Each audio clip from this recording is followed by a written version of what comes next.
So moving on to the adoption of the agendas. Be it resolved, the agenda be approved as presented with the removal of item 6.3 and amendment to item 14.1 with a new motion specific to the Conservation Authority Act. Moved by Councillor Adrian Bajelli, seconded by Councillor McDonald. Thank you. Any questions or comments? Seeing none, all in favor. Motion's carried. Is there any disclosure of pecuniary interest? Councillor Bajelli. Yeah, I'd like to declare an indirect conflict of interest with respect to item 14.1 dealing with the conservation authorities, just that it does have effects on my daily employment. Thank you. And Councillor McDonald.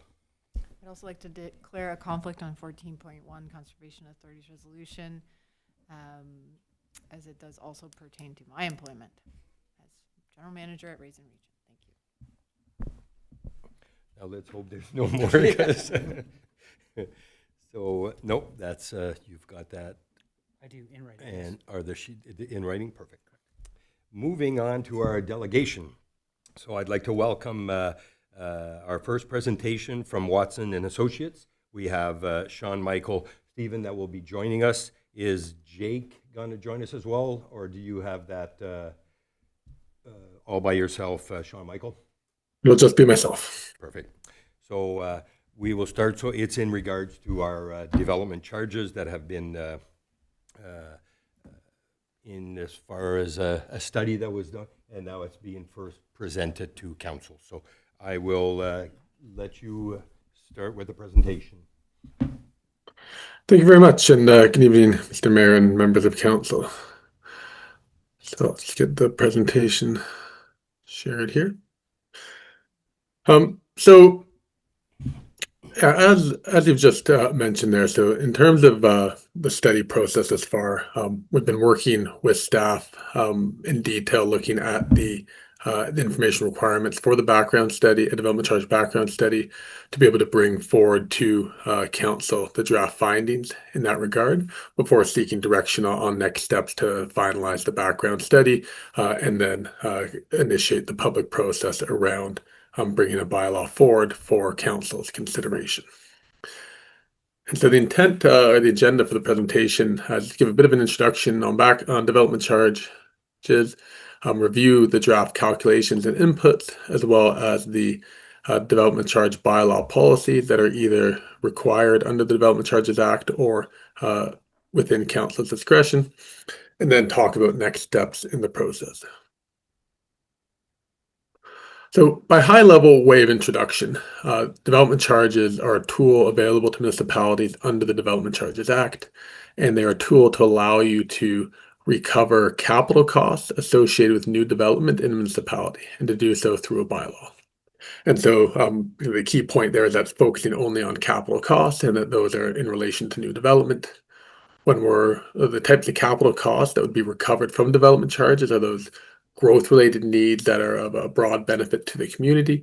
They would exclude the development-specific costs related to a specific development or subdivision, such as internal roads, sewer mains, water mains, sidewalks, and so forth. Excuse me. That would be constructed directly as a condition of that development. So development charges are imposed under the Development Charges Act. If council does pass a new development charge bylaw, that bylaw can be appealed by anyone to the Ontario Land Tribunal within 40 days of the passage of the bylaw. So just to highlight that with respect to the process.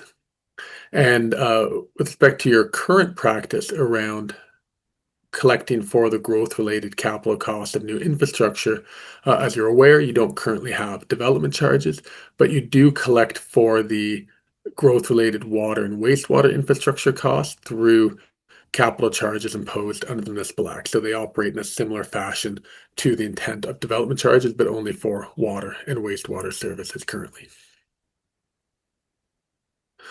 So to give you a high-level overview of the methodology required under the Act, this informs the calculation of the charge. It starts with looking at the anticipated amount, type, and location of residential, non-residential growth.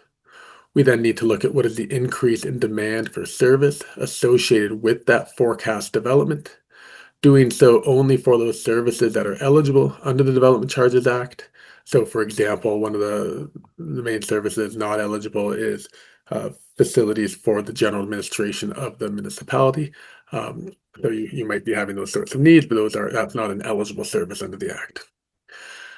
As well, when we look at that increase in need for service, it can't be greater than the average level of service that was imposed over the prior 15-year period. So, a provision there in the Act to ensure that you're not increasing service levels over and above what you provided historically and having new development pay for that. New development will only pay for a level of service equal or below what you provided historically. And there needs to be expression of council that those needs will be met as well. As we proceed down the illustration, once we've looked at the estimated capital cost to meet that increase in demand for service, we need to recognize certain deductions, such as any grants, subsidies, or other contributions. So a notable one there would be the Housing Enabling Water System funding that you receive towards your wastewater infrastructure, and as well if there's a benefit to existing development of any of the specific projects. At the bottom of the illustration, then we arrive at the net development charge recoverable cost to accommodate that new development and growth. Those are apportioned over the anticipated development to calculate a charge, which is typically per residential dwelling unit and per square foot of non-residential gross floor area development. So just to highlight some of the inputs then, in terms of the growth forecast, it's been prepared based off of the United Counties growth management strategy and the development that's projected in 2051 for North Stormont, as well as the urban serviced areas of Moose Creek, Chrysler, and Finch. And so over the 10-year forecast period, it's anticipated that the population would grow by just under 9%, just under 700 population growth over that period, about 11% non-residential employment growth.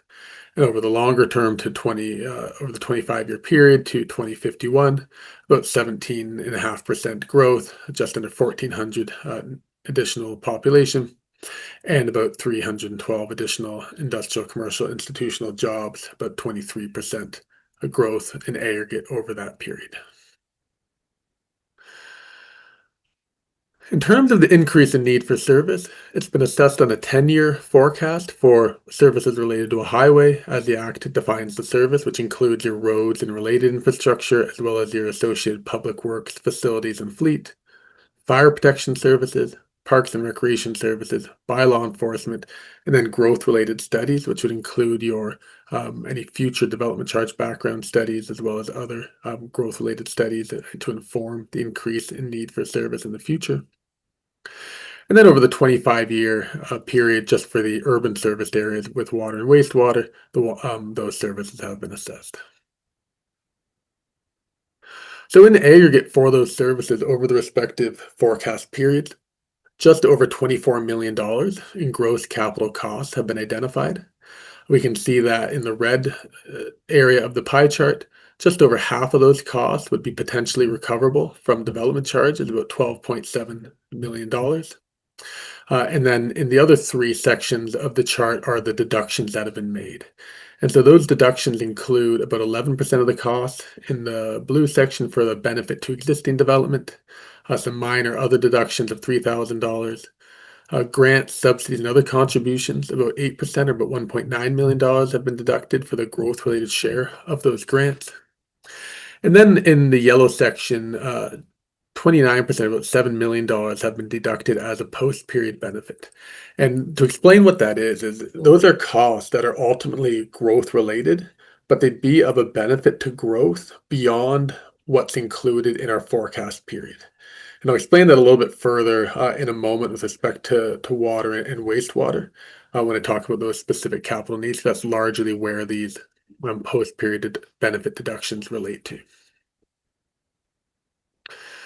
So of the $12.7 million in development charge recoverable costs, these are then shown broken down by service area. In the technical appendix to the presentation package, you will see the detailed capital needs by project within each service area.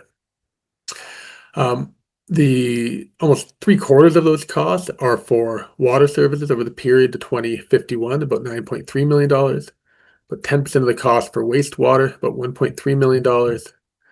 Fire protection at about $870,000. Service related to highway, $590,000. Parks and recreation, $574,000. And lesser amounts for studies and bylaw enforcement. With respect to the needs generally that are included for water and wastewater, which, as you can see, represent over 80% of the total growth-related capital costs over the forecast periods.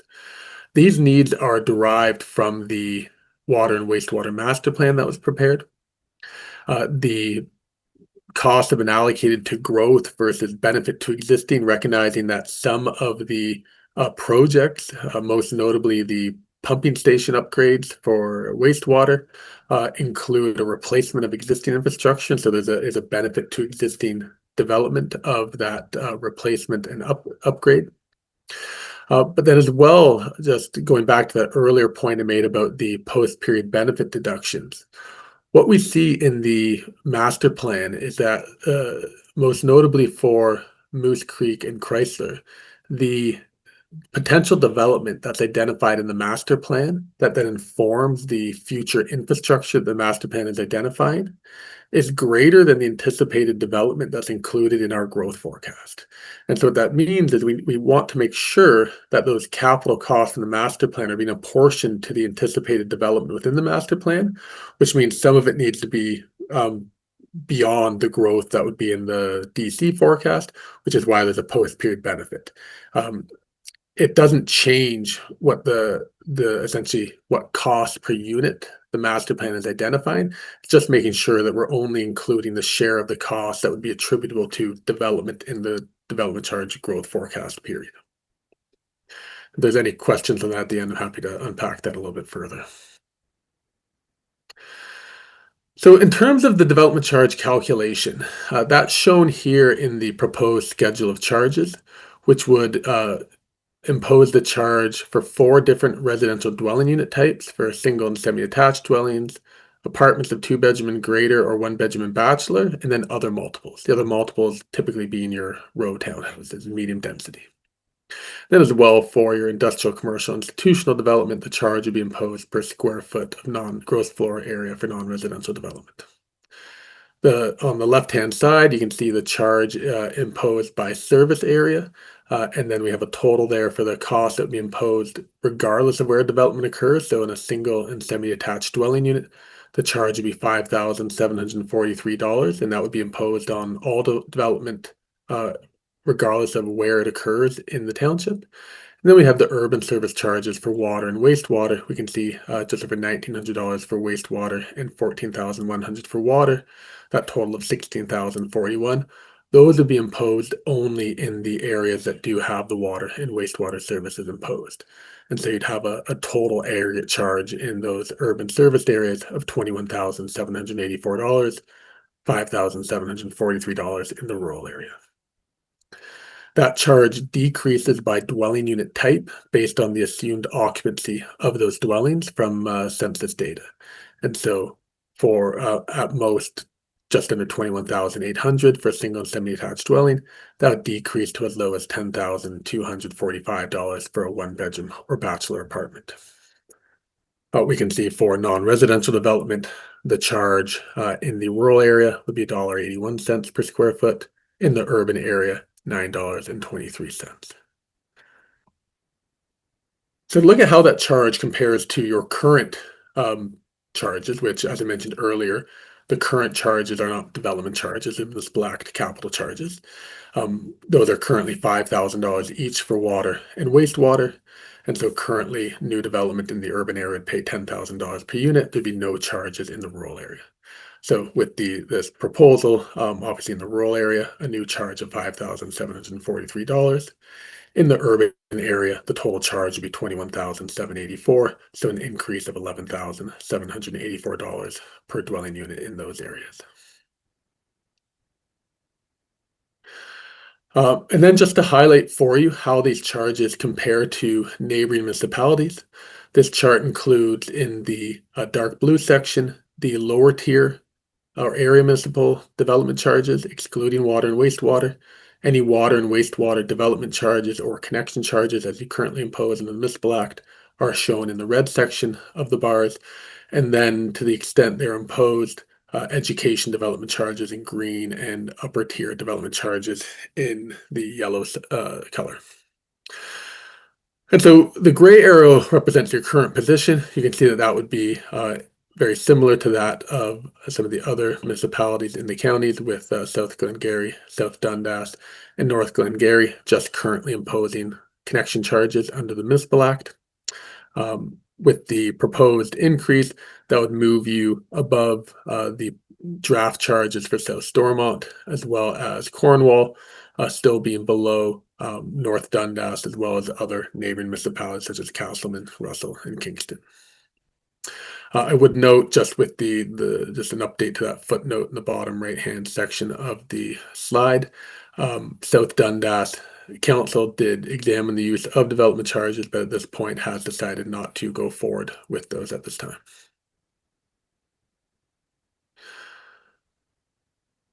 In terms of non-residential, so similar position currently towards the bottom end of the comparison, with the proposed charges moving up to that upper mid-range of the comparators, below that of North Grenville, just above that of Russell and Castleman. And then similar illustration on the industrial side as well, moving up to that upper portion of the mid-range, just above that of Kingston and Russell, below that of North Grenville. So then to look at the bylaw policies that will govern how the development charges are calculated and collected.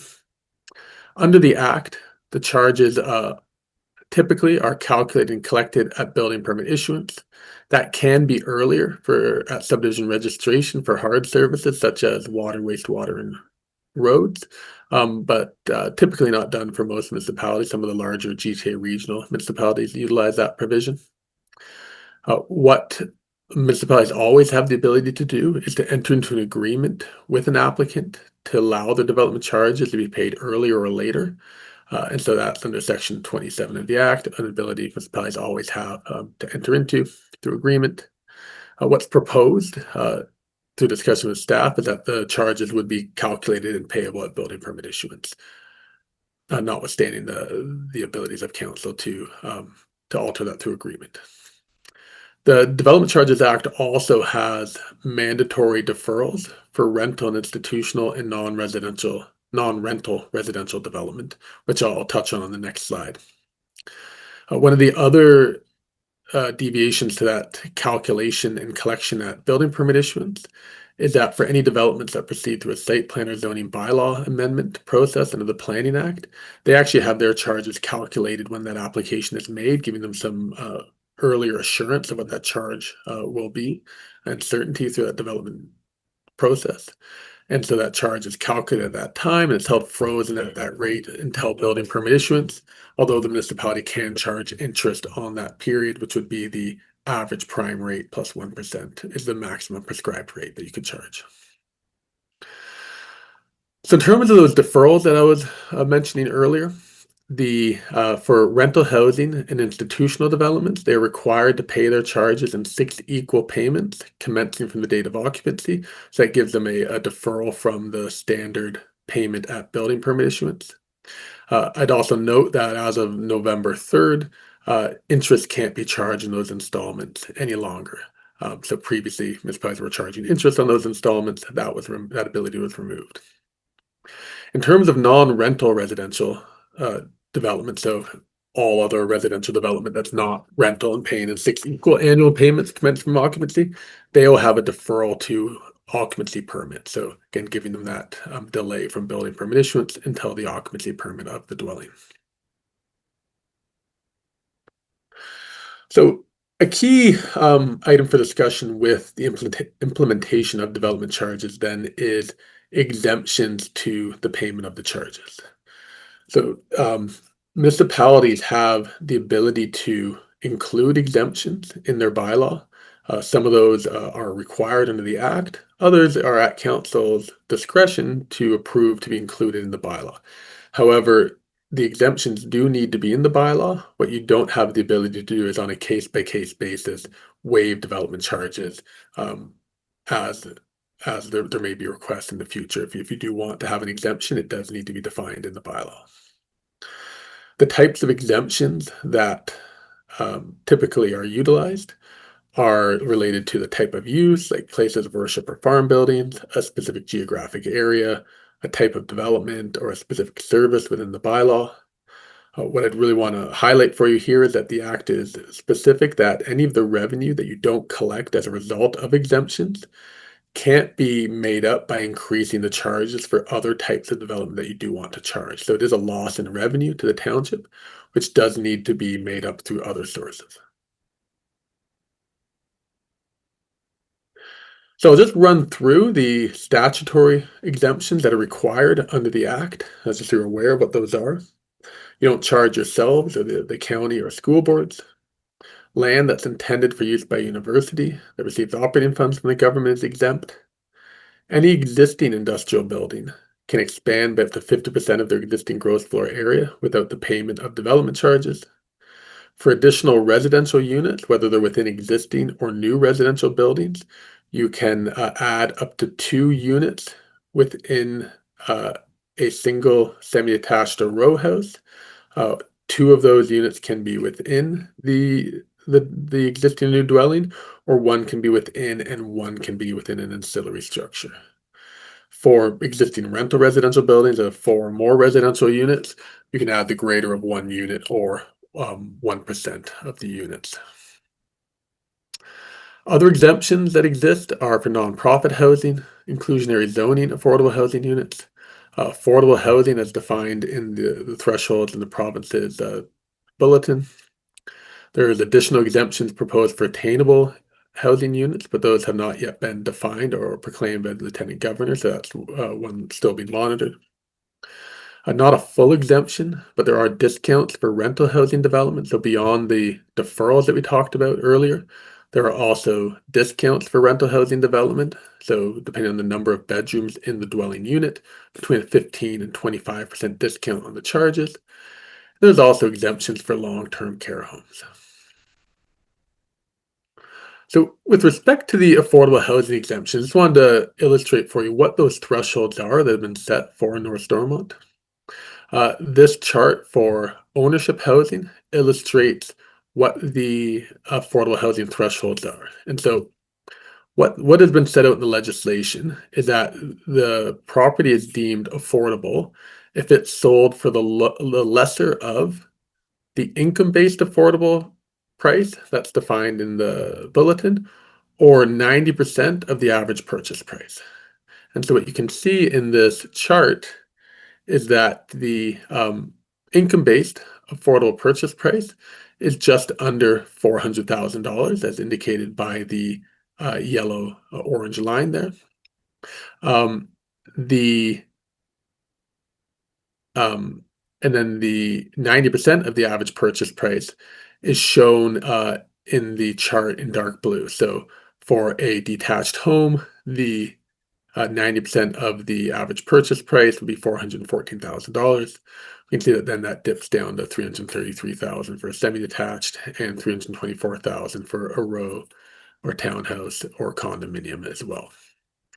And so what this would mean is that for a single attached home, it would need to be sold for under $414,000 to receive the affordable housing exemption. And so this raises into question how whether to what extent this incentivizes affordable housing with the extent of the exemptions that would exist. So if we'd be looking here at about a $21,000 exemption with the draft charges, and so that would have to someone would have to already be selling the property or marketing the property sort of within that $21,000 threshold for the exemption to actually incentivize them to sell the price at that lower amount. So depending on where the market point is, so if for $460,000 home, the incentive isn't there to lower that price to $414,000 to receive a $20,000 exemption.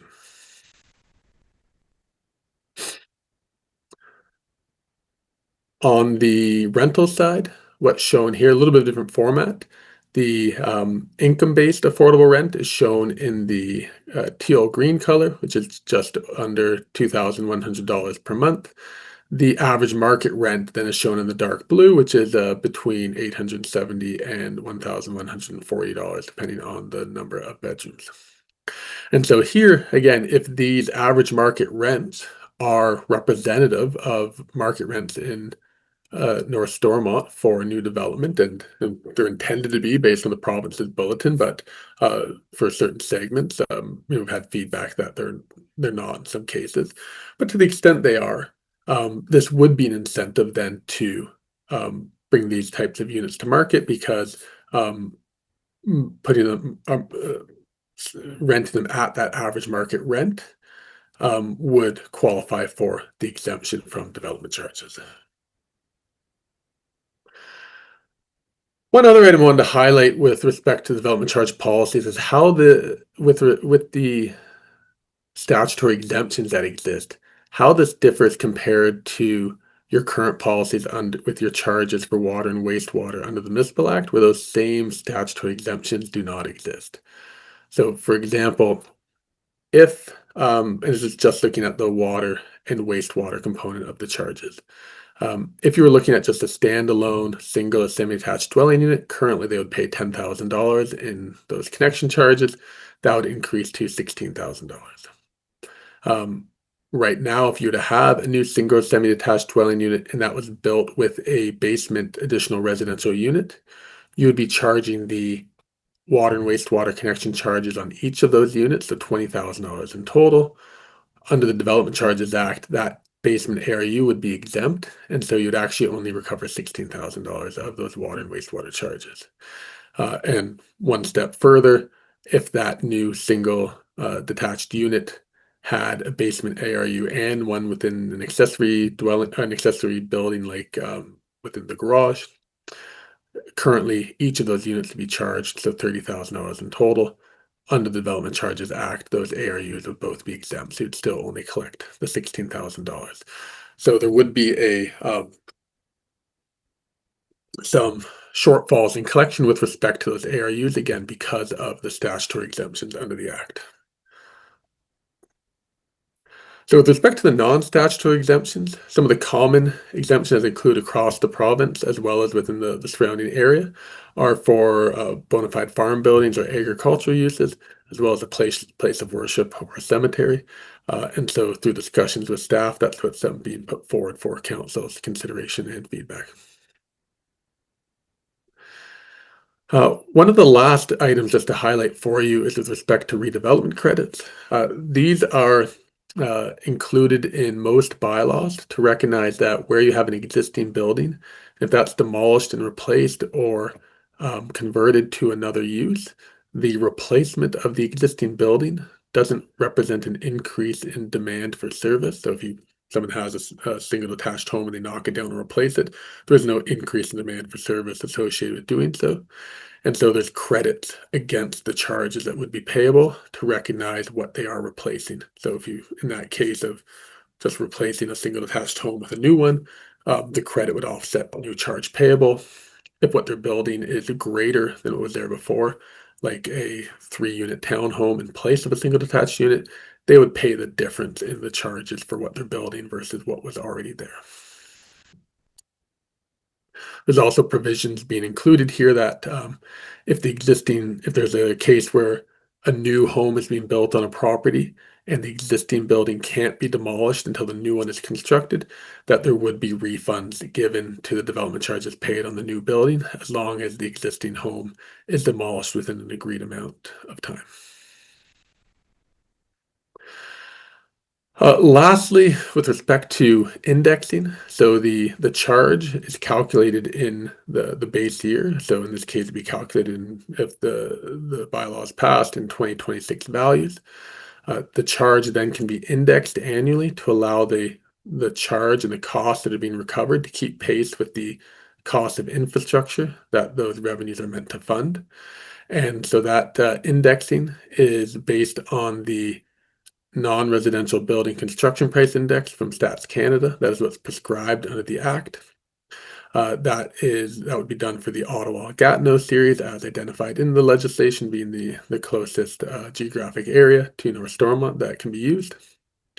And that indexing can either be done on a mandatory basis, where it's implemented annually in accordance with the bylaw, or on a discretionary basis, where it's brought forward to council for their approval each year. Most municipalities do this on a mandatory basis, so they are maintaining that charge in alignment with the underlying capital costs. Whether you want to move forward with mandatory or discretionary, I'd be looking for your feedback on. So in terms of the next steps in the study process, looking to receive feedback from council.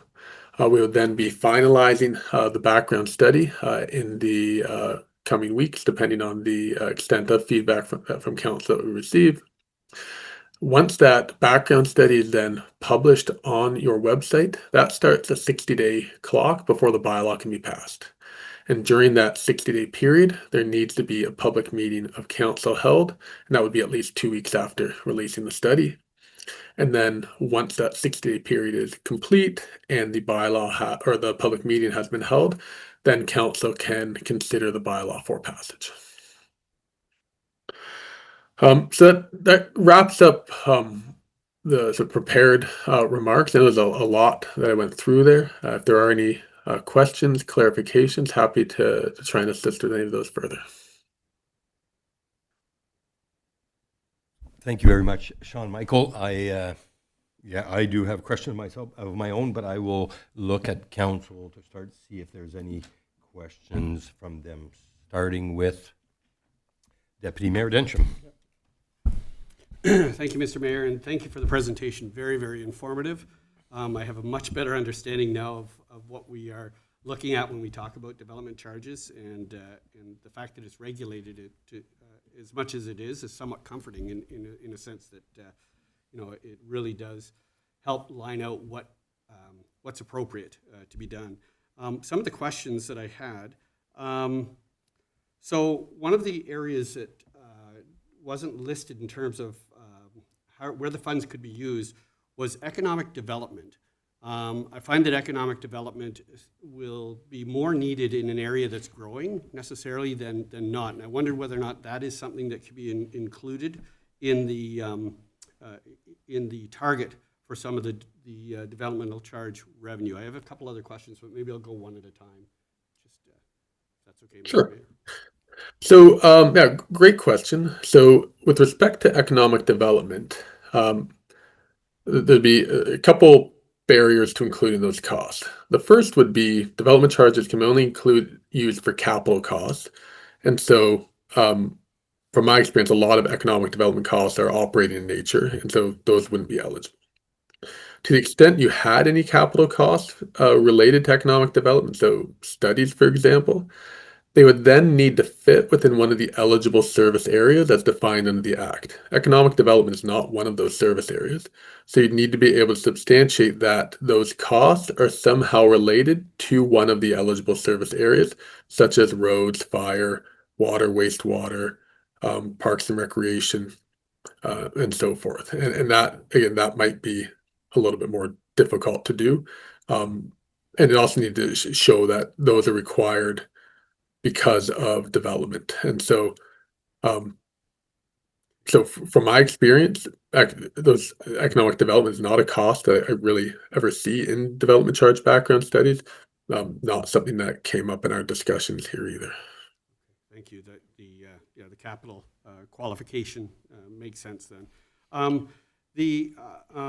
So I like how you separated out what we're already doing for water and wastewater and the development charge on top of that. But if we collect additional development charges money, can that still be used for water and wastewater? And can we only use it for the areas where wastewater and water are served? If you catch my meaning. Sure. So maybe I'll just share my screen again if I can. I'll bring the presentation back up just to refer to it. So when we look at the draft schedule of charges, so these charges are shown by service area. And so as the money is collected, that money is put into a reserve fund for each of these service areas, and then it can only be used for the purpose that it was collected. So the money, so if someone pulls a permit for a new single detached home, they would pay 19,000 or $1,941 for wastewater. That would go into the wastewater DC reserve fund. 14,000 for water, that would go into the water DC reserve fund. And then they would be used for the capital costs that were identified in the background study within those service areas. Got it. Okay, no, that's good. One more question, actually a comment first. I like the inclusion of farm and places of worship. I think that's appropriate in our municipality. That's my personal opinion on that. And then one other point, after we take it out to the public and we get public feedback, are we allowed to amend the bylaw without starting the clock again? And is that really the purpose of going out to the public, to kind of firm up with public feedback, things like exceptions that can be amended without starting the clock on the bylaw passing again? Great question. So generally, yes. So you can certainly make amendments to the background study in the draft bylaw after the public consultation. Depending on the extent of those changes, that may or may not warrant a further public meeting. So it doesn't restart the clock, but we'd want to just have a resolution of council whether an additional public meeting was required. And so as a general rule of thumb, if you're adding exemptions or reducing the charge, typically a further public meeting isn't required because these are things that are reducing the cost that new development is going to pay. If after the public meeting there was a significant increase to the charge, which is fairly rare, but if that happened, then you may want to have another public meeting. But again, it wouldn't restart the clock. You can do that within the 60-day period. But as a general rule of thumb, no, another public meeting isn't required, and the period does not start again. Thank you again for the presentation. Thank you, Mr. Mayor. Thank you. Any further questions? Councillor McDonald. Last meeting of the year, I'll try to speak up so people can hear me. This is on, the question is on level of service increase, and something you said about it has to be based on the 15-year history level of service. If I'm understanding that, does that mean if we never had, for example, a specific type of fire truck for higher buildings, a ladder truck, okay? If we never had one in the last 15 years, we could not use this money to purchase something that was not in the existing level of service of the past 15 years? It's not quite that narrowly defined. So the act requires you to look at the inventory of assets within a service area, like fire, that were in place over the prior 15-year period, and what it would cost to replace those now. And that, through that calculation, that then tells you what was the average amount that you invested per capita. And so if that was $100 per capita over the past 15 years, when you apply that to anticipated development, and so if that was 1,000 additional people, that would mean that you could recover $100,000 from future development. It doesn't mean that you don't have to look at it as narrowly to say, we had fire trucks, we didn't have that type of fire truck. What it's really doing is setting a maximum dollar amount that you can include in the calculation of the charge. And then there's some discretion over what needs within that you could include. So, and you want to look at those needs somewhat individually. So a new ladder truck, typically when a municipality is buying a ladder truck they haven't had before, it's because of the types of development they're getting. And so there really is that direct correlation to new development. However, a municipality that's never had an ice pad before and decides we're going to build an arena, there's typically a greater benefit to existing because that's going to be used by existing residents and new residents, because that's really a different service that you haven't provided at all in the past. Okay, that's a great explanation. I wanted to understand a little bit more about, you said the Chrysler Moose Creek master plan projected more growth than the forecast I think that you were using for the study. That's correct. And I was just wondering, I guess, why, or if you could briefly unpack that a little more as you offered. Yeah, so the why would be based on the inputs that they used for that study and the uh, ultimate development potential. And that ultimate development potential, in contrast to what was assessed through the United Counties Growth Management Strategy, is beyond what was anticipated to actually occur by the period 2051. And so the master plan is saying there's a greater growth potential here. We've looked at infrastructure to meet that greater growth potential. It wouldn't be reasonable to then take that infrastructure and recover it from a smaller amount of development that we're anticipating over 2051, because it's infrastructure that's sized for a greater increment of growth. And so that's why we've deducted some of those costs. Okay. The last one I think maybe is more for staff, either CIOs, plural, or treasurer. We have added like 6 or 7% to our water sewer rates based on our water sewer master plan. So we've tried to plan for growth and plan for our needs. Would we, if we were to pursue these DCs as proposed, would we still be looking at such strong or significant increases in our water sewer rate? Or would that change based on these new funds that are coming in to serve that purpose?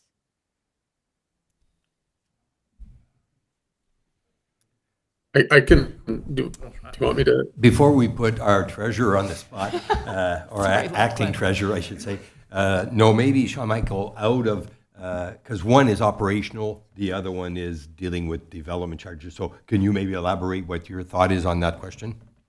Sure. So it kind of goes in a few different directions. One, it would really depend on the intent for the 6% rate increase. And so if those are entirely looking at the operating impacts of new development and new infrastructure, even with development charges, you're still going to have to operate the new infrastructure, and those costs would not be development charge funded. If part of that rate increase was meant to produce additional transfers to reserves that are going to fund some of the costs that are included in the development charge background study, then that could have an offsetting impact. So that's how I would look at it, without knowing the specifics behind the proposed rate increase. That makes sense. I also wanted to compliment you on the presentation. I learned so much in this time, and it was very, very well delivered. And then at a high level, like I do worry about increasing costs of building in our municipality. So the chart is helpful, but it's still a little bit concerning too. So I appreciate the information, and it was really well delivered. But I still feel somewhat concerned about how much it's going to cost to build here. I'll look to this side. Any further questions? So so there will be, I'm sure, many more questions that will be probably looked upon our administration to look at, and then relaying back and forth for myself. I had family come down from the States. My weekend was quite busy, so I didn't get a complete chance to really look this over. But my one question in regards to a lot of bylaws where you have somewhat interpretation, and who determines, so do we rely on our treasurer and our finance team to implement properly where these developments, what can be used, what can't, and then who polices? Is it through our third-party auditors that come in? So who determines if we are actually implementing the charges properly? So if I understand the question correctly, I think you might have been more on the finance side, but potentially on the implementation side. So are you actually charging the right dwelling units at building permit time, the right charges?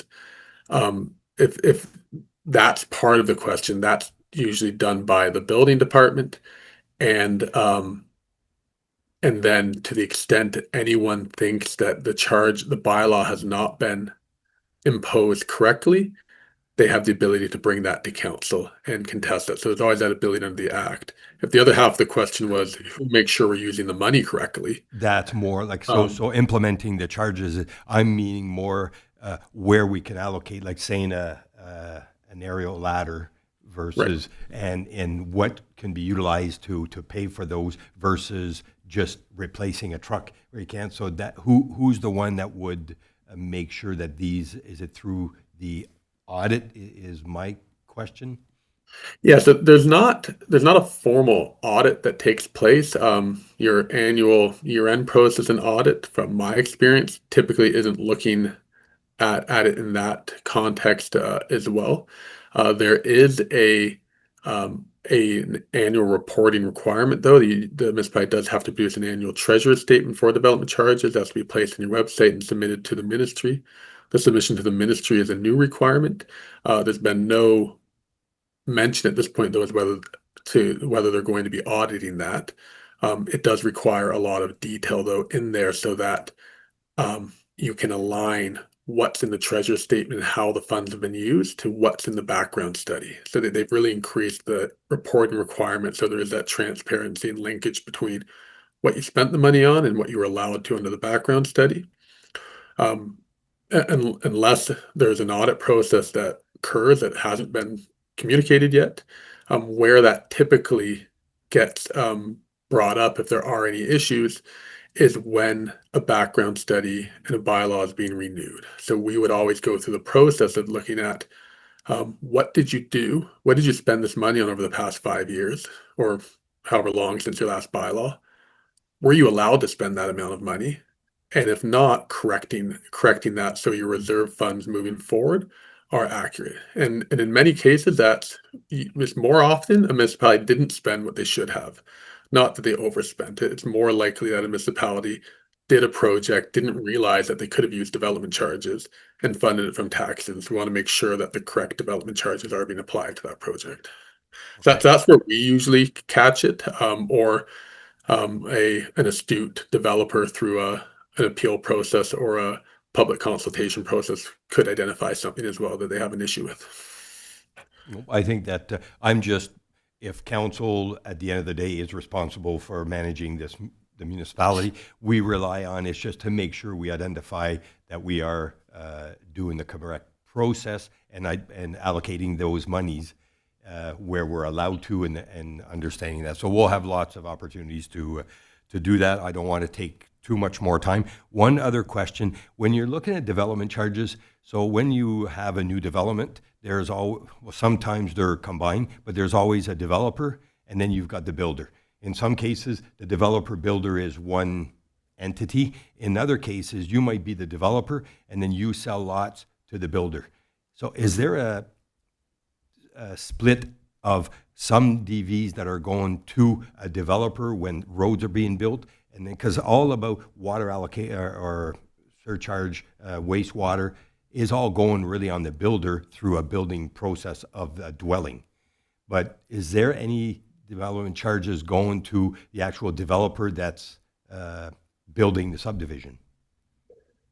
So if the charges are payable at building permit issuance and the lots have been sold at that point, then no, the charge to be paid by the owner of the lots who's applying for the building permit. So there's no where a developer would come in, has a certain expectation to cover some costs, and then so it would be all on the owner of the lot when they build a house. So there's no development charge that can be expected, say, from the developing side of things.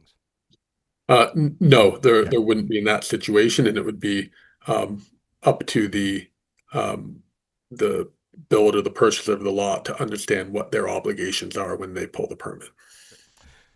Okay, so I have, like I say, more questions. I think I'll do more of my investigating. The one part I feel for as a municipality, if you go to the north, and I should say north and west, we all have municipalities around us that are or already have development charges. And if we are looking more to the south, where we're up against municipalities that are looking at it, but not at the same time, I think there's a strong sense of developing or improving your municipality. I've talked to builders that tend to agree on development charges, so it's not something that our builders are gonna go up against us on what we're trying to do here. It's just to do it right And we will hopefully, in the coming open meetings with the public and our developers, I think we'll gain some more questions and hopefully be able to come to a decision. So if I don't see any further questions, I appreciate the time. It was a lot of information to take in, but it was well presented, and I think council will get the opportunity to discuss further and see where this takes us. Quickly, just Sean Michael, one last question. If we were to table this, what's the timeline of this report for us to act on moving forward with it? So once the report is prepared and made public, it has a 1-year life. Perfect. Thank you very much. I appreciate the time, and I'm sure administration will be talking very soon. Thank you very much. You're very welcome. Have a good evening. Thank you. Moving on to item 5.2 in regards to the Raisin River Conservation Authority, we have Lisa that will come, I believe, and present. Welcome, Lisa.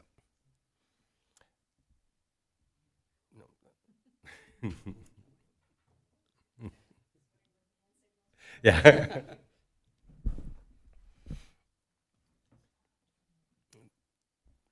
we go. Hello. All right. Welcome. Thank you, Mr. Mayor. Good evening, Council. My name is Lisa Vandalite. I'm a team lead with the Raisin Region Conservation Authority. I appreciate the opportunity to be here tonight to give a brief overview of our programs and services while you review our draft 2026 budget during our consultation period. It's great to see so many familiar faces at Council. Is it cutting in and out? No? Okay. It is on this side.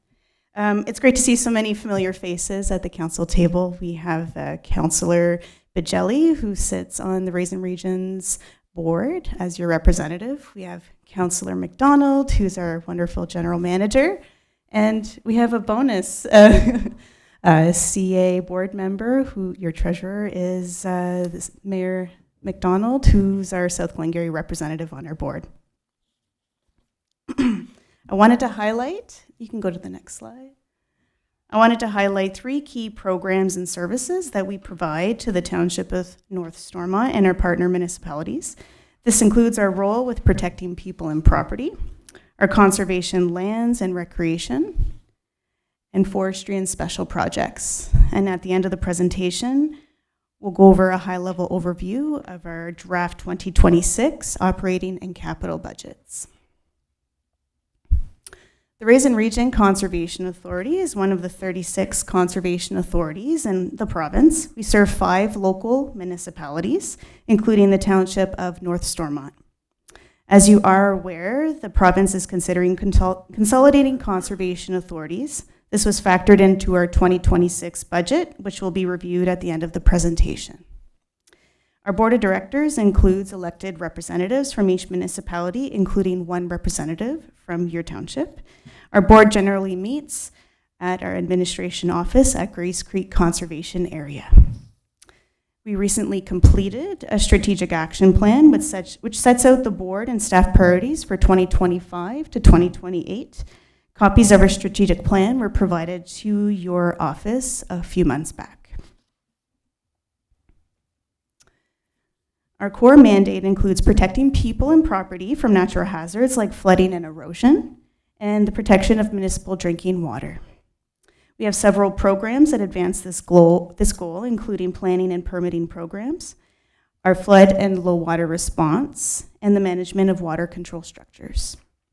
Another area of focus is participation in the municipal planning review and delivering permits for development applications near watercourses and wetlands. 100% of our permits are issued within the provincial timelines, specifically an average of 6 days at our office, and we pride ourselves on our excellent pre-consultation and customer service. Our flood forecasting and low water response have been active lately.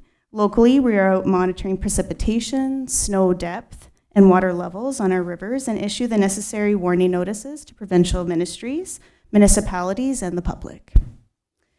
For the recent low water conditions, staff have been coordinating the regional response and providing support and community messaging on water conservation. The RRCA and South Nation Conservation are both currently in a level 3 severe drought condition. Raisin is the lead for the Raisin South Nation Source Protection Region. We work with South Nation and a committee of representatives to ensure policies are in place to eliminate or manage potential threats to municipal drinking water systems. In 2025, our committee completed major updates to the Source Protection Plan, which is being submitted to the province for approval this month. Managing the overall source protection plan for the region with the committee is a core source protection activity funded by the province. In 2026, we'll be delivering and updating all existing risk management plans for partner municipalities, including North Stormont. I also wanted to highlight our beautiful conservation areas that serve local residents and visitors to the area. Our conservation areas are all open year-round and are great local green spaces for winter hiking and snowshoeing. Grays Creek, Cooper Marsh, and Schlumberg Park are all popular destinations along the St. Lawrence River that attracted over 185,000 visitors to date in 2025. Our conservation lands also serve as protected green spaces, enhancing our natural heritage system and allowing landowners to donate ecologically significant lands as part of a Green Legacy program. And of course, we've been hosting great local events like the Raisin River Canoe Race for over 50 years. This race occurs every spring and sees hundreds of paddlers race down the Raisin River from St. Andrews to Williamstown. Our staff also deliver forestry programs, including our popular tree giveaway program. Residents sign up to 5 to 10 free trees to plant on their property. Through our collaboration with municipal partners, we're able to get funding for these types of initiatives and support municipal priorities around forest cover and climate change. In 2025, we worked with our member municipalities, including your township, to submit a joint application to the Federation of Canadian Municipalities under the Green Municipal Fund. If successful, this funding will offset half the cost to manage and plant trees at the Monkling Community Center in 2026. The RCA board recently approved the 2026 draft budget for consultation. It was circulated to our member municipalities and posted to the RRCA website on December 5th. We've been reviewing the provincial proposal for regional consolidation of conservation authorities and reviewing our priority projects for 2026. We plan to focus our priority projects on meaningful and needed updates to local facilities. We have also deferred some of our larger corporate projects that were identified in our strategic plan. The provincial consolidation proposal is open for comment on the environmental registry until December 22nd. Our board has flagged the importance of local representation and local service availability as key issues for comment. Staff have again done a great job finding additional sources of revenue to offset municipal levy. Of note, municipal levies account for 24% of the total operating budget. This is one of the lowest percentages in the province, demonstrating the efficiency and value for service for small conservation authorities. In this case, every municipal dollar is matched by another $3 of external investment. Authority-generated revenue and partner support is up this year, and staff are doing a great job providing support and assistance with projects across the watershed. These revenues help offset staff time costs and reduce the levy required to support programs. Our 2026 operating budget is similar to 2025, with a small increase in total municipal levy of around $50,000. For North Stormont, this is an increase of $334.60 in operating levy compared to 2025. The draft capital budget is sitting at $273,000, but may be increased at the final budget approval. The municipal levy portion of this budget is not expected to increase if more projects are added. For North Stormont, this is an increase of $680.57 for capital levy compared to 2025. Thank you for your time, and I'm happy to answer any questions you may have. Thank you very much, Lisa. I will not look at Councillor McDonald. Go ahead, Deputy Mayor Densham. Thank you, Mr. Mayor, and thank you, Lisa, for the presentation, and congratulations on the additional revenue that you generate. I know it goes a long way to help create some very creative and important initiatives and projects in the area. Can you just remind me the way that the levy is apportioned? Is that based on the size, so acreage, is it, of each of the municipalities and how they contribute, or is it on forest coverage, or can you remind me on? It's a modified tax, property tax value that's provided to us, by the province. Okay, perfect. Oh, that's great, thank you. Any questions, further questions? Seeing none. We're going to have the budget process. The $300 going to be discussed. And, no, I appreciate, I think everything that's going on with Conservation Ontario, our part of Eastern Ontario, I think we've got great relationship with both the Raisin and South Nation, and we look forward to seeing where everything will take us. But we appreciate you coming, taking the time to come and present to us tonight, and we hope you enjoy the rest of your evening, and we can move on to our agenda. Thank you. Thank you very much. Mr. Clerk, I guess we will be moving on to our public meeting. Be it resolved that the public meeting portion of the regular council meeting held December 16, 2025 be open for the purpose of hearing comments and submissions regarding zoning matters as listed on the agenda. Moved by Deputy Mayor Densham, seconded by Councillor Bajelli. Thank you. So I'm just, again, when we move into our public meetings, so are we moving just to go into the public session now? It used to be separate. Is that so perfect? So we have a mover and seconder, so all in favor? Motion is carried. Starting off with zoning bylaw amendment number Z-2025-11 for Monsieur Séguin.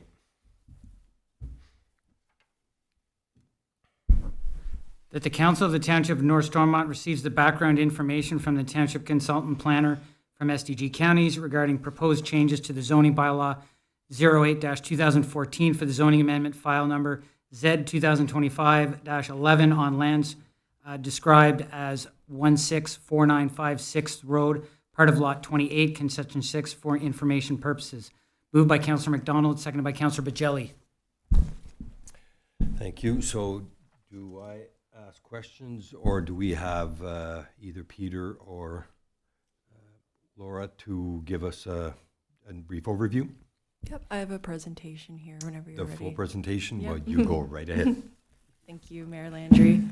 So this is a presentation for the public meeting for zoning bylaw amendment Z 2025-11. The applicant is Nicholas Séguin, who is in attendance here tonight. This meeting is being held pursuant to Section 34 of the Planning Act. Request to be notified of the decision may be submitted to planning@northstormont.ca. This meeting is an open forum for the public and council to gather information, ask questions, and voice comments or concerns. An overview of the zoning amendment will be provided, followed by an opportunity for comments and questions from the public and council, and an opportunity for the applicant to address them. A decision may be made tonight or at a later date. Notice of the public meeting was sent to all owners of land within 120 meters of the subject lands via Canada Post mail. Notice was posted on a sign and on the property and on the township website. Notice was given via email to the prescribed list of agencies under the Planning Act. 20-day appeal period begins following the decision. If a person or public body would otherwise have an ability to appeal the decision of the Township of North Stormont to the Ontario Land Tribunal, but the person or public body does not make oral submissions at a public meeting or make written submissions to the Township of North Stormont before the bylaw is passed, the person or public body is not entitled to appeal the decision. If a person or public body does not make oral submissions at the public meeting or make written submissions to the Township of North Stormont before the bylaw is passed, the person or public body may not be added to a party to a hearing of an appeal before the Ontario Land Tribunal unless in the opinion of the tribunal there are reasonable grounds to do so. And just to note that Bill 185 removed appeal rights for most zoning bylaw amendments, and only public bodies and specified persons, such as utility companies, aggregate operations, may appeal. So the subject property is located at 16495 6th Road in Moose Creek, and it is the location of the Countryside Adventures business.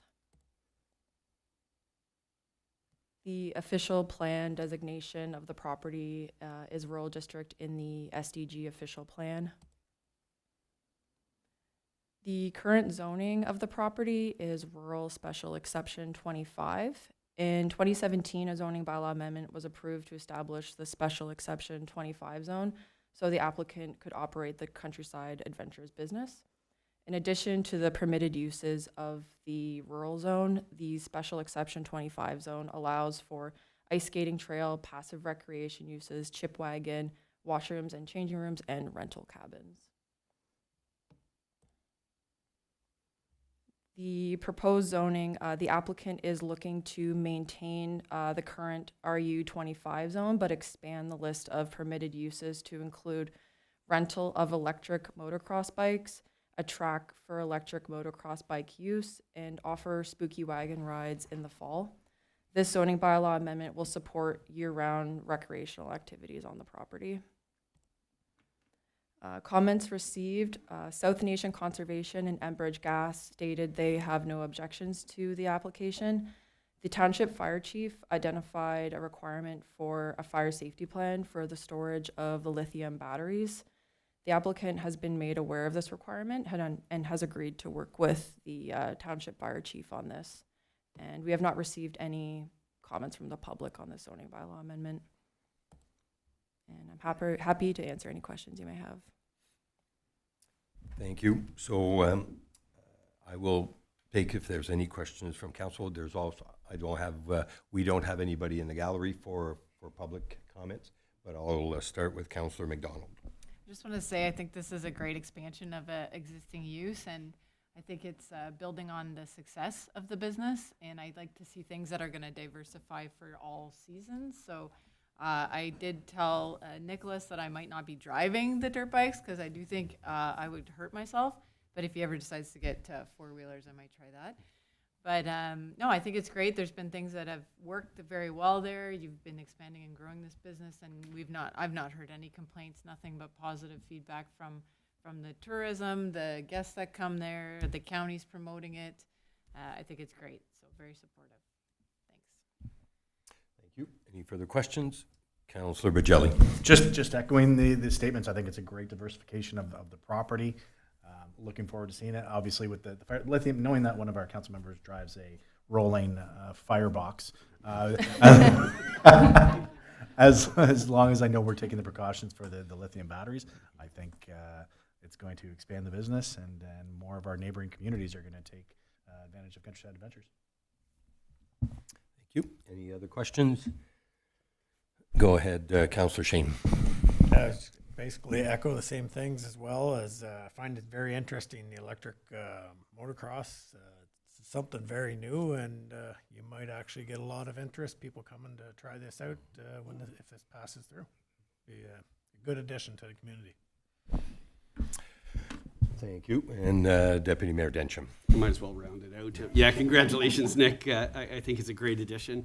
It's already a great place to visit, and I hope, as Councillor McDonald said, this will round out your summer a little bit as well. A question on this. I think you own the property to the east of it as well, do you? Or is that? Okay, perfect. Yeah. Okay, great. So I don't think you'll have any issues there. They probably make way more noise than you do anyhow, so awesome.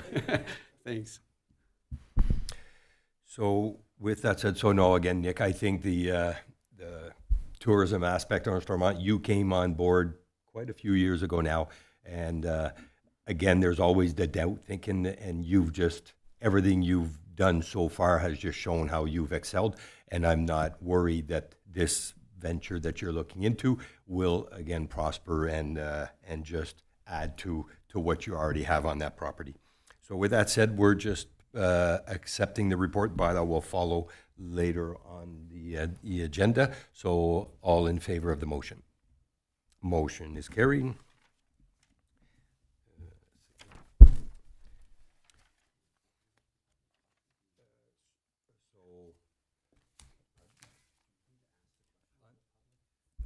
So with regards to, is there anybody online, Todd? Is that something that you can see that there isn't? Okay, and there's nobody in the gallery for public questions or comments. So we are good. Motion is carried.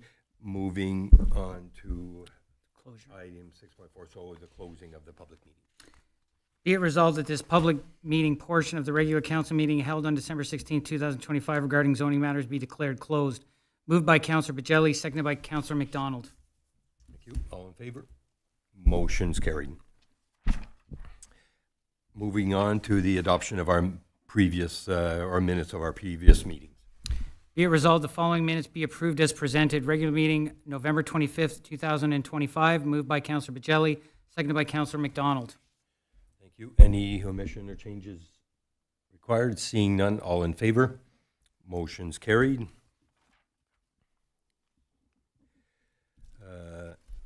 The adoption of our minutes of committees and local boards. That the Council of the Township of North Stormont accept the following committee minutes as presented for information purposes. South Nation Conservation Board of Directors minutes of October 16th, 2025.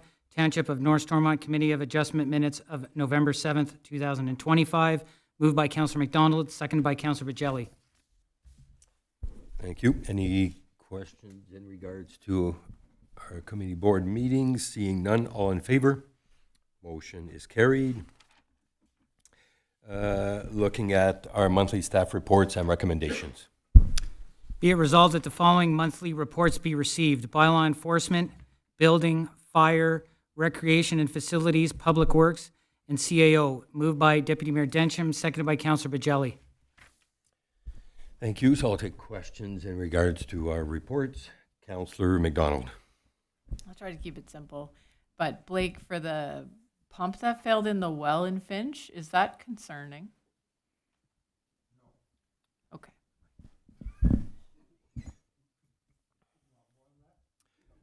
Yep. You will. Thank you. Any other questions? I don't have so much of a question. I just really appreciate seeing the arena. Every report seems to, there's always a little increase in rentals, increased in recuperation of costs. So anyways, with all that's going on, it appears that I'm not sure what it is called, the camera angles, that's, I think is very positive, as well as moving in with our advertising. So all in all, I think we're just promoting it properly. We're getting good feedback. So keep up the great work. So with that said, any further questions? Seeing none, all in favor of the reports, motion is carried. Moving on to the early payment of debentures for our 2022 waste truck. That the Council of the Township of North Stormont approve report FIN-18 2025 from the interim treasurer to use the proceeds from the sale of the 2022 waste truck to clear the debenture associated to the truck, further authorize the CAO clerk to sign all applicable documents. Moved by Councillor Pagelli, seconded by Deputy Mayor Densham. Thank you. Any questions or need? It's so the truck, if I'm not mistaken, was it sold to the contractor that took on the role? Through the mayor, yes, it was. Perfect. Thank you. And now, is that just money that we already have, and we're just looking at seeing that we're gonna remove our debenture and clear the debt? Is that correct? Correct. It was administration's understanding that was the intention of council, so it's just formalizing that through the resolution. Perfect. With that said, no further questions. All in favor? Motion's carried. Moving on to our bylaws. Bylaw number 88-2025 in regards to staff appointment of our new Chief Administrative Officer. Be it resolved that bylaw number 88, 2025, being a bylaw to repeal and replace bylaw number 33-2019 to appoint a chief administrative officer clerk, be read a first, second, and third time, passed, signed, and sealed in open council this 16th day of December, 2025. Moved by Councillor Bajelli, seconded by Deputy Mayor Densham. Thank you. So Chad started yesterday and he's still here, so that's a good, so any, are all in favor? Motion is carried. Moving to bylaw number 89-2025 in regards to bank signing authority. Be it resolved that bylaw number 89, 2025, being a bylaw to appoint persons to sign for the banking business of the corporation of the Township of North Stormont, be read a first, second, and third time, passed, signed, and sealed the 16th day of December, 2025. Moved by Councillor Shane, seconded by Deputy Mayor Densham.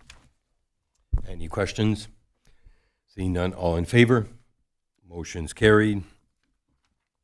Bylaw number 90-2025 in regards to zoning bylaw amendments, Z-2025-08 for Mr. Mills. That the council approve bylaw number 90-2025 to change the zoning of certain lands in the Township of North Stormont from residential second density R2 zone and residential third density R3 zone to residential fourth density special exemption 3 R4-3 zone as described in the attached Schedule A. Moved by Deputy Mayor Densham, seconded by Councillor Shane. Thank you. So that relates back to our public session of last meeting. So any questions or comments? Seeing none, all in favor? Motion is carried. Moving to bylaw number 91-2025 in regards to zoning bylaw amendment to Z-2025-11 for Monsieur Seguin. Thank you. That the council approve bylaw number 91-2025 to add rentals of electric motocross bikes, track for electric motocross bikes, and spooky wagon ride to the permitted uses of the Rural Zone Special Exemption 25 RU-25 as described in the attached Schedule A. Moved by Councillor Shane, seconded by Deputy Mayor Densham. Thank you. So as far as the statement I received or Nick received earlier, I'll put it to a vote. All in favor? Motion is carried. Moving on to our correspondence. Be it resolved that the correspondence listed as items 11.1 to 11.14 on the agenda be received. I do not have a mover for this. Could I have a mover, please? Deputy Mayor Densham, seconded by Councillor Shane. Thank you. So anything needed to be moved or brought forward? Seeing none, all in favor of accepting the, how many is there? Item 1 to 14. Seeing none, all in favor? Motion's carried. Moving into regarding of, or sold on, no, that's the last one, our new business. So item 14.1 in regards to support for local governance of conservation authorities. Whereas the Conservation Authority Act 1946 enables municipalities to establish. Mr. Mayor, how do I phrase it? Do we not want to? I believe if you seek it, you'll find consensus to what? Dispense with the reading of the motion. So the motion is, or the report is on. I don't think we need to read it all. So The motion is moved by Councillor Shane and seconded by Deputy Mayor Densham. correct. So with that said, I believe we've got two that are saying, so I will put it to a vote, or further to that, any further discussion. No, I want to thank the CAO for putting this in. There's been a lot of motions like this across the province. Again, the more I think about this, because I'm in the mix with South Nation on this, the more I think about it, it's actually the local aspect of the conservation authorities that, in my opinion, creates a lot of the efficiencies that we realize today.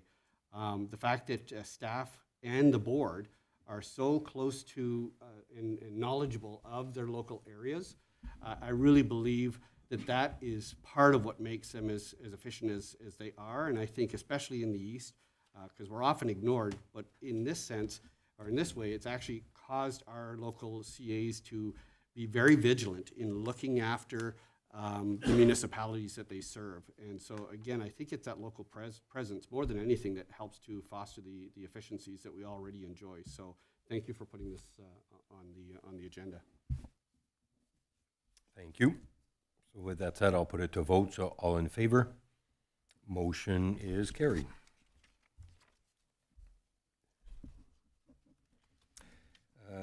Moving to item 14-2 with regards to Riverview Subdivision Phase 2, Village of Chrysler. Be it resolved that the Township of North Stormont grant final acceptance to the developer SACA for Riverview subdivision located in the Village of Chrysler, Lot 12, Concession 9, provided all administrative conditions of the subdivision agreement are met to the satisfaction of the township. I need a mover. There is no mover on this motion. Moved by Deputy Mayor Councillor- Densham, sorry, Who's and seconded by Councillor Shane. Thank you. Any discussions or comments? Seeing none, all in favor? Motion is carried. Moving to accessibility update report summary. That the Council of the Township of North Stormont receives report BLW 07-2025 for the information by the Municipal Law Enforcement Officer, MLEO, in order to meet the legislative requirements of the Accessibility for Ontarios with Disabilities Act, AODA, moved by Councillor Shane, seconded by seconded by Deputy Mayor Densham. Thank you. Any questions? Go ahead, Deputy Mayor Densham. So again, I know legally we have to, but it's very encouraging to see a lot of the accessibility effort that's being put forward in the new projects that are coming on. So thank you for overseeing that. I think it's usually yourself, Nancy Ann, who looks after that.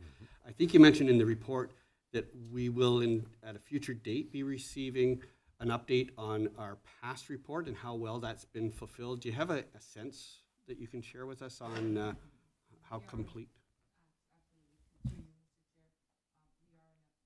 Sorry, we are in a very good position. The Director of Recreation and I went through all our facilities, did a summary of what's left to do, and a lot of the pages will be reduced from our plan. So we have to issue a new plan for 2026, 2030. So that is forthcoming as well. And I think we're in a very, very good position. Thank you. So with that said, all in favor? Motion is carried. This is not my phone, it's my watch that I keep, and it's likely fraud.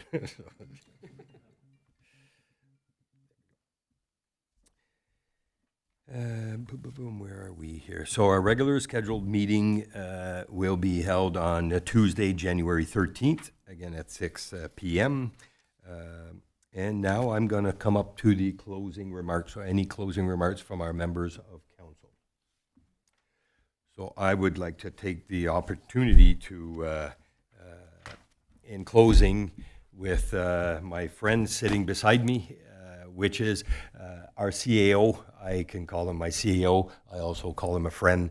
It's the opportunity where we have our new CAO coming on board, but it's the sad part of, it's a sad story with actually an exciting part on your part due to his retirement. So Craig has served us now since 2019, came on board not knowing the area. I think he's served us, me personally, he served me well. Sometimes I had to pull the reins and say, slow it down, because I think his demeanor is to answer now and not 5 minutes from now. So Craig, all I want to say is I've enjoyed the opportunity to work with you. You've served us well, and I wish you all the best in your upcoming retirement. So I think we could. And with that said, I'll share a little bit of my comments that I did at the counties, but I want to thank all of our council members and staff for the year that we've had and how you served your community and dedication throughout the whole year. As we enter the holiday season, I wish everyone time to rest and enjoy the moments with your family and friends. On behalf of council, best wishes to all for a safe and joyful holiday season and a happy new year.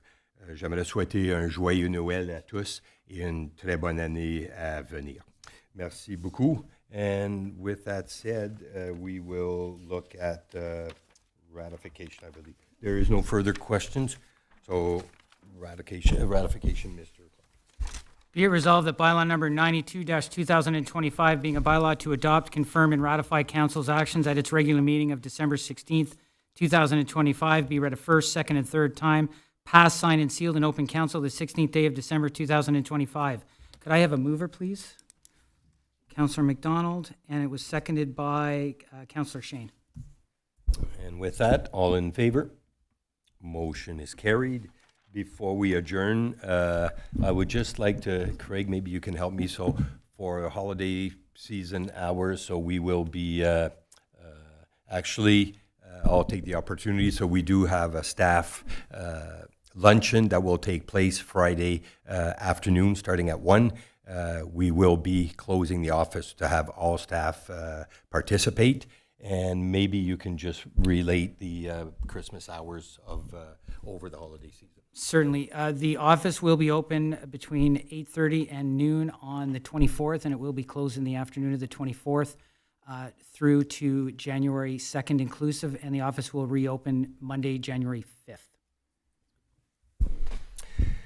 Thank you. So I hope I see a smile on all the staff. Thank you very much. So if we can have the adjournment, please.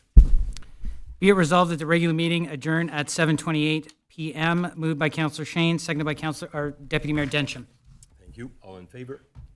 Motion is carried. Well, thank you very much, everyone. Have yourself a good evening and a wonderful holiday season. Thank you.